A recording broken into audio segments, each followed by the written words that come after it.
Eventos que sin duda han conmovido al mundo del fútbol, enlutando a grandes ciudades, clubes y muchos fanáticos del fútbol, accidentes repentinos que nos quitan a grandes exponentes de este deporte. A veces el principal causante es el ser humano o fallas en la aeronave, tragedias que sin duda quedarán para siempre marcadas en la historia. Por eso hoy en Cosas Interesantes te contaré sobre los 7 accidentes aéreos más trágicos en la historia del fútbol. Número 7. Tragedia de Superga. El accidente aéreo sucedió a las 17 horas con 5 minutos del 4 de mayo de 1949, cuando el avión Fiat G.212 de Aerolíneas Italianas, en el que viajaba todo el equipo de fútbol Torino Fútbol Club, popularmente conocido como Grande Torino, considerada una de las formaciones más fuertes del mundo en aquel periodo, se estrellara en la parte posterior de la Basílica de Superga ese mismo día a las 9:40 del miércoles 4 de mayo de 1949. Unas horas antes, el Fiat G.212 de 3 motores con el registro de aeronave IELTSE despegó de Lisboa al mando del teniente coronel Meroni, aterrizando en el aeropuerto de Barcelona a las 13 horas. Mientras la aeronave se repostaba, el Torino se reunió para almorzar con el Milan, que fueron dirigidos a Madrid. A las 14 horas con 50 minutos, y él se partió hacia el aeropuerto de Turín, Air Italia, iniciando su ruta. Después de un tiempo sobre Savona, el avión viró hacia el norte en dirección a la capital de Piamonte, donde se esperaba que llegara en 30 minutos. El clima de Turín era complicado. A las 16 horas con 55 minutos, el aeropuerto de Air Italia comunicó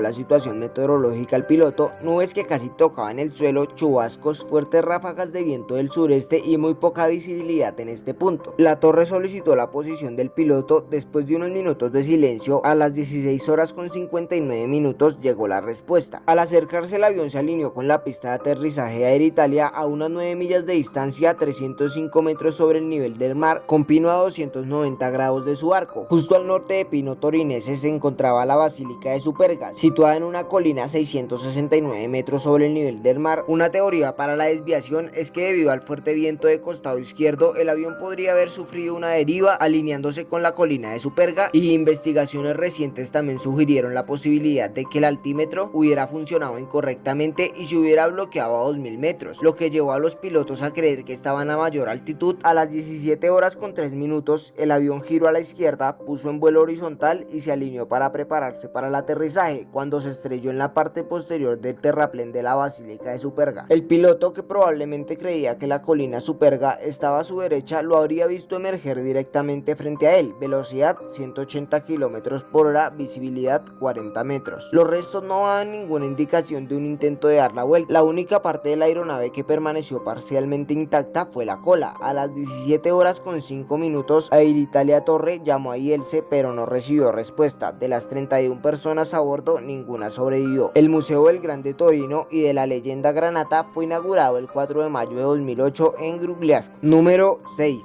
Tragedia de Biloco. La tragedia tuvo lugar en la localidad de Biloco del departamento de La Paz, Bolivia, el 26 de septiembre de 1969, cuando la aeronave Douglas DC-6B del Jovita Aéreo Boliviano, en la que viajaba casi toda la totalidad de la plantilla del equipo boliviano Club de Strongest, se estrellara en la zona montañosa y de difícil acceso denominada La Cancha. A las 14 horas, la plantilla casi completa del club, con 16 jugadores, el cuerpo técnico y la directiva, abordaron el vuelo en el aeropuerto El Trompillo de la ciudad de Santa Cruz, el cual realizaría el vuelo Santa Cruz-La Paz. A las 15 horas con 15 minutos, la torre de control de Trompillo perdió el contacto con la aeronave. Aquel día, coincidentemente, Bolivia vivía un periodo convulso, pues el general Alfredo Bando Candia protagonizaba el golpe de estado con el que derrocaba al presidente en funciones Luis Alfonso Siles Salinas. A las 14 horas, la noticia llegó a oídos de los directivos y socios del club en La Paz, y no recibieron más noticias durante el resto del día hasta el sábado 27. Mientras tanto, en Biloco comenzó a circular la noticia de avistamiento de una aeronave que había caído cerca de este centro minero. Más de 600 personas iniciaron la búsqueda. A las 23 horas, los trabajadores de la mina encontraron el aparato siniestrado sin rastro de supervivientes. El avión estaba completamente destrozado y con muestras de haberse incendiado y explosionado, falleciendo 74 personas entre futbolistas, cuerpo técnico, directivos, personal aéreo y otros pasajeros. Además, el lugar del desastre era una zona de difícil acceso y ninguna máquina ni vehículo podía llegar ahí, por lo que el rescate de los cuerpos se prolongó por más de 3 días, con la participación de aproximadamente 3000 voluntarios. La noticia corrió como pólvora por todo el mundo, recibiendo cartas procedentes de los principales clubes de fútbol de todo el mundo, mientras que de Argentina y Paraguay comenzaron a llegar los familiares de los jugadores de esas nacionalidades. El rescate de todos los restos terminó la noche del lunes 29 de septiembre, y el 1 de octubre octubre llegaron a la ciudad de La Paz, donde fueron velados en la Catedral de Nuestra Señora de La Paz. El día del entierro, una multitud de más de 15.000 personas acompañaron los restos de los jugadores hasta su última morada en el cementerio de la ciudad, donde posteriormente el club de Strongest construyó un mausoleo en su honor. Número 5. Colisión aérea en...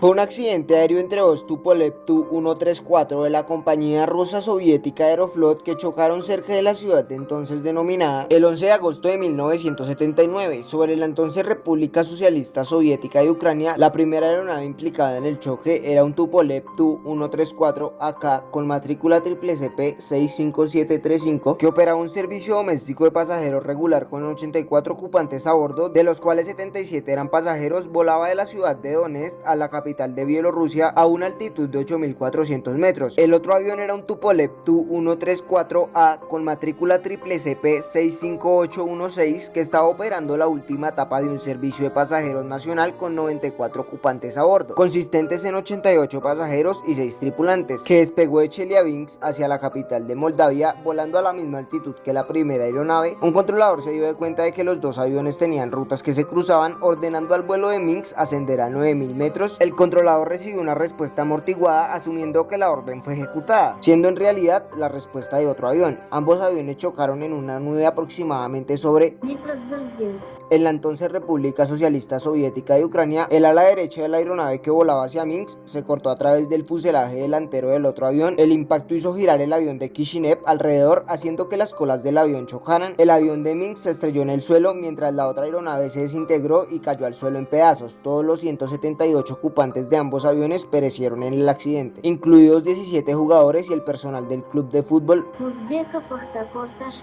de la primera división soviética. Número 4. Tragedia aérea del club Alianza Lima. Un accidente que aconteció el martes 8 de diciembre de 1987. El día anterior a los hechos, Alianza Lima viajó a la ciudad de Pucallpa para jugar un partido correspondiente al campeonato nacional, el cual ganaron por 1-0 con gol de Carlos Bustamante. El equipo se ubicaba en el primer lugar de la tabla de posiciones cuando la tragedia se hizo presente. El equipo abordó un vuelo charter para hacer tanto el viaje de ida como de vuelta. El viaje de vuelta se realizó el 8 de diciembre en un avión Fokker F-27 de la Marina de Guerra del Perú, registrado con matrícula AE560, el cual se precipitó al mar cuando se encontraban a escasos kilómetros del aeropuerto internacional Jorge Chávez, a la altura de la localidad Chalaca de Ventanilla. El accidente ocurrió a las 20 horas con 14 minutos. El equipo de búsqueda estuvo hasta la mañana siguiente, encontrando solo al piloto Hilberto Villar Molina con vida, perdiendo la vida un total de 43 personas, 16 integrantes del equipo, 6 miembros del cuerpo técnico, 4 auxiliares, 8 miembros de la barra, 3 árbitros y 6 tripulantes. En el Perú se percibió una sensación de desconcierto y una profunda tristeza general. Diversos medios de comunicación resaltaban el hecho con portadas. Incluso varios días después del accidente, el mar devolvía los cadáveres de las víctimas. Miles de personas se hicieron presentes en misas y peregrinajes. En 2006, una investigación sacó a la luz el informe oficial en el que señalaba que la aeronave presentaba fallas técnicas y que el piloto carecía de experiencia para realizar vuelos nocturnos. Este informe fue mantenido oculto hasta esa fecha. Número 3.